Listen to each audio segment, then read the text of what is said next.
আজ আমরা এই ভিডিওর মাধ্যমে সুন্দর একটি বিষয়ের উপর আলোচনা করব। তীর্থ ভ্রমণের উপকারিতা কি? ঠাকুর শ্রীরামকৃষ্ণ নিজের জীবনের একটি ঘটনার মাধ্যমে খুব সুন্দরভাবে বিষয়টিকে বোঝাচ্ছেন।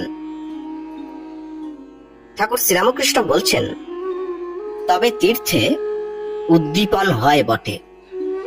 মথুরবাবুর সঙ্গে বৃন্দাবনে গেলাম। মথুরবাবুর বাড়ির মেয়েরাও ছিল, হৃদয়েও ছিল। কালীয় দমন ঘাট দেখবা মাত্রই উদ্দীপন হতো। আমি বিহ্বল হয়ে যেতাম। হৃদয়ে আমায় যমুনার সেই ঘাটে ছেলেটির মতন নামাতো। যমুনার তীরে সন্ধ্যার সময় বেড়াতে যেতাম। যমুনার চড়া দিয়ে সেই সময় গোষ্ঠ হতে গরু সব ফিরে আসতো। দেখবা মাত্র আমার কৃষ্ণের উদ্দীপন হলো।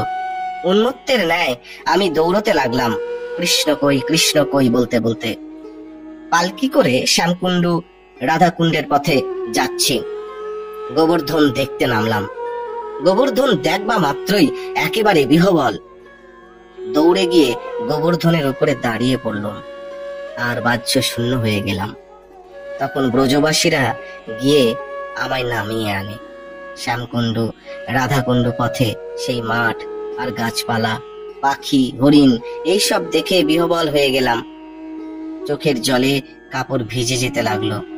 মনে হতে লাগলো, কৃষ্ণ রে, সবই রয়েছে, কেবল তোকে দেখতে পাচ্ছি না পালকির ভিতরে বসে। কিন্তু একবার একটি কথা কইবার শক্তি নাই।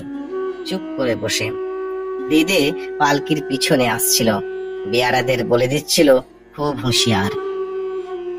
দেখুন, ছোট্ট একটি ঘটনা।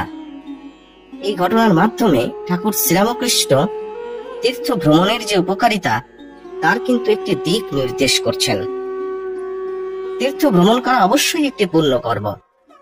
তীর্থ দর্শনে মন পবিত্র হয়, অশান্ত মন শান্ত হয়, মনের মধ্যে একটি উদ্দীপন হয়। যেমনটি ঠাকুর বলছেন, আমাদের মনে একটি পজিটিভ শক্তি উৎপন্ন হয় তীর্থ ভ্রমণ করলে। সেই পজিটিভ মন নিয়ে জপ ধ্যানে বসলে মন অনেক বেশি প্রফুল্লতায় ভরে ওঠে। আমাদের আধ্যাত্মিক জীবনেও উন্নতি লাভ হয়। আজকের আলোচনা এইটুকুই। আশা করছি আজকের এই আলোচনা আপনাদের খুব ভালো লেগেছে।